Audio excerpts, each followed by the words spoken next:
Hey everyone, before we dive into this story, please hit that subscribe button on my channel for more tales of grit and triumph.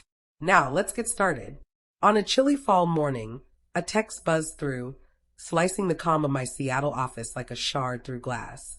My mom's name glowed on my phone, and for a brief moment, I hoped it was about the Thanksgiving I'd been quietly orchestrating.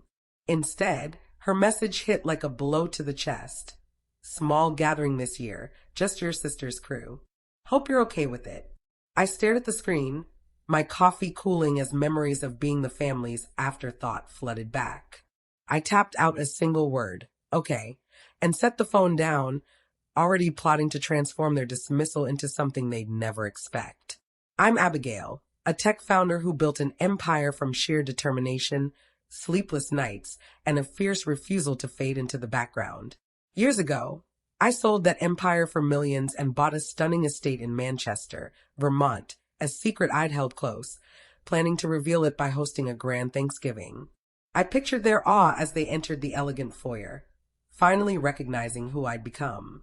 But that text flipped everything, and instead of pleading for a place at their table, I resolved to build my own, one that welcomed everyone who'd ever felt left out. Growing up in Burlington, Vermont, in a snug but chaotic home, I lived in the shadow of my older sister, Aurora. Our living room was a monument to her victories, cheerleading trophies, pageant sashes, and photos of her radiant smile. Aurora was the star, charismatic, popular, with perfect grades and an uncanny ability to be exactly what my parents desired. My mom, a former teacher who left her career to raise us, glowed as she shared Aurora's latest success. My dad, a small business owner always fretting over his shop's survival, would beam with pride, his eyes sparkling in a way they never did for me.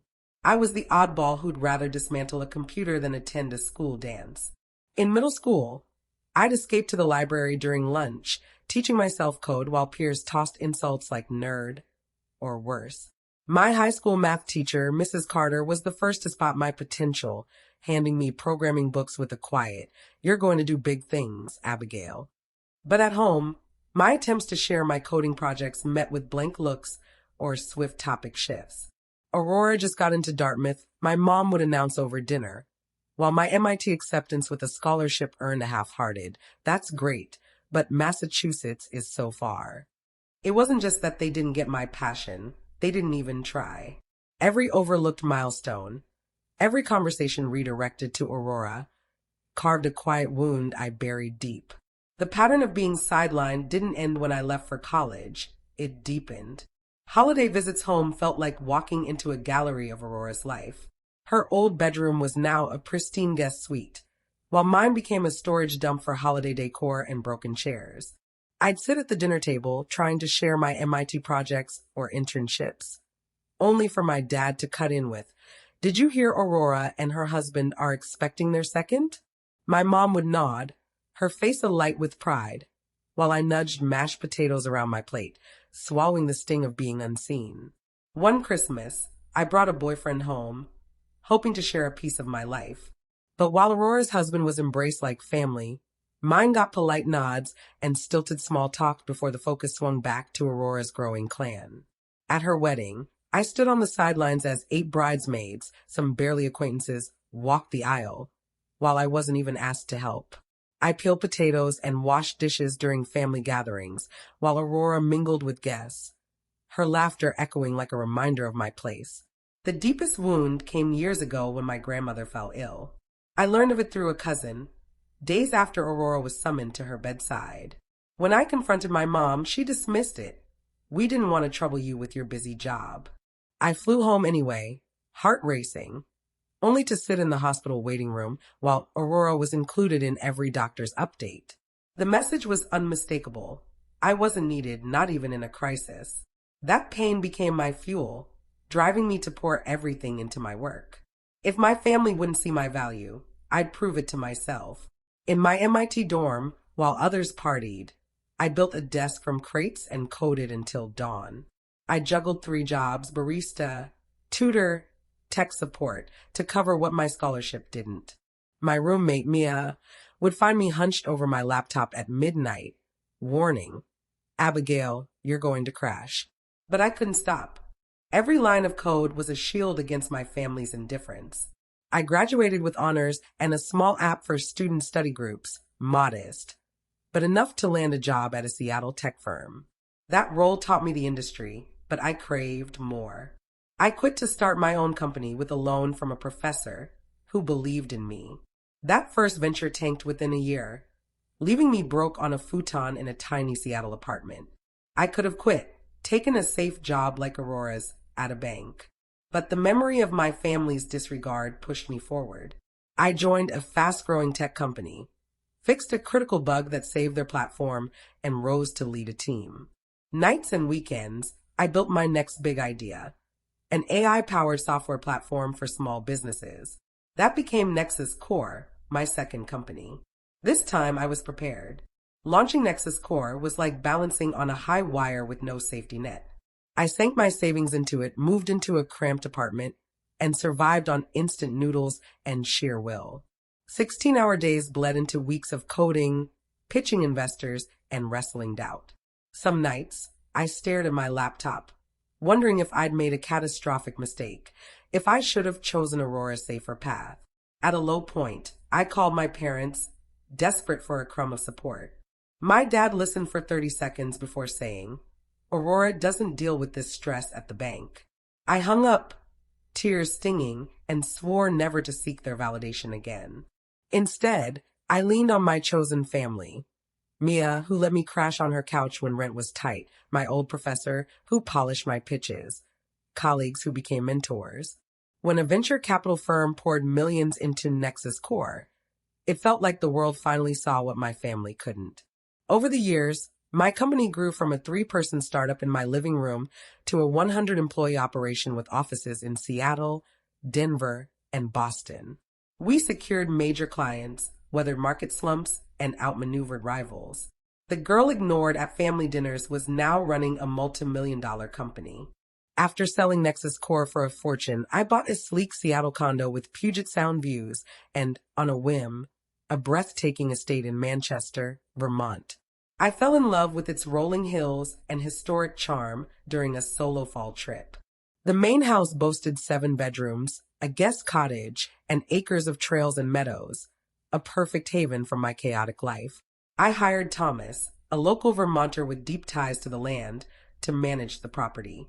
I kept it hidden from my family, relishing the thought of stunning them with a Thanksgiving they'd never forget. That dream shattered with my mom's text. I was in my Seattle office reviewing reports when her message landed like a slap. Small gathering, just Aurora's family. The rejection wasn't new, but it stung more this time, maybe because I dared to hope. My assistant, Rachel, saw my expression shift. "You okay?" she asked, shutting the door. I spilled everything, the text, the years of being sidelined, my Vermont plan. Her eyes flashed with anger. "You're still going to their Thanksgiving after this?" she asked. I shook my head, a fire sparking. "No, I'm done chasing their approval." That night, sipping wine on my balcony, I called my cousin Sarah, who'd always been kind despite living across the country. "I got uninvited too," she said, her voice heavy. "Your mom said it's just Aurora's family this year." Curious, I reached out to other relatives, Uncle David, Aunt Linda, Cousin Simon. All were excluded, told it was a quiet or immediate family Thanksgiving. Over 20 people, some who'd traveled to Burlington for decades, were suddenly unwelcome. My own rejection mixed with fury for them. Then an idea struck. What if we had Thanksgiving together at my Vermont place? I said to Simon, "It's big enough for everyone." His doubt turned to enthusiasm when I sent photos of the estate. By midnight, I'd rallied aunts, uncles, cousins, and even my grandmother, who I assumed would be with my parents. I expanded the guest list to include Mia, colleagues with no holiday plans, and Vermont neighbors I'd met briefly. The pain of my mom's text was morphing into something new, a chance to host a celebration where no one felt left out. The weeks before Thanksgiving were a whirlwind of planning. I delegated work to focus on the Vermont estate, determined to make this gathering unforgettable. Thomas, my estate manager, worked tirelessly, hiring Chef Julian, a former Boston restaurateur, to create a menu blending classic Thanksgiving dishes with Vermont flair. I booked rooms at a nearby inn for extra guests, decorated the estate with autumnal touches, pumpkins, leaves, and candles in warm tones, and planned activities like hikes and a kids' craft table. I bought thoughtful gifts, journals for cousins, toys for kids, local whiskeys for uncles. The guest list grew to 35, each RSVP fueling my excitement. Thanksgiving morning dawned with a light snow, turning the estate into a winter painting. I was up before sunrise, nerves and anticipation buzzing as I watched the sun gild the mountains. Cars and shuttles arrived by mid-morning, spilling out relatives and friends who marveled at the estate's grandeur. Uncle Michael and his wife Lisa arrived first, their jaws dropping as Thomas took their bags. "Abigail, this is yours?" Michael asked, stunned. I nodded, a quiet pride rising as I gave them a tour. Cousins Simon and Chloe, who remembered me as the quiet kid with a laptop, hugged me tightly.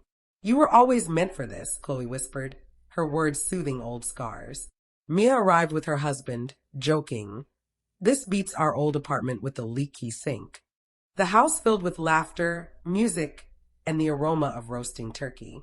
By afternoon, the great room hummed with cousins reconnecting, aunts and uncles mending old rifts, and kids racing through a scavenger hunt.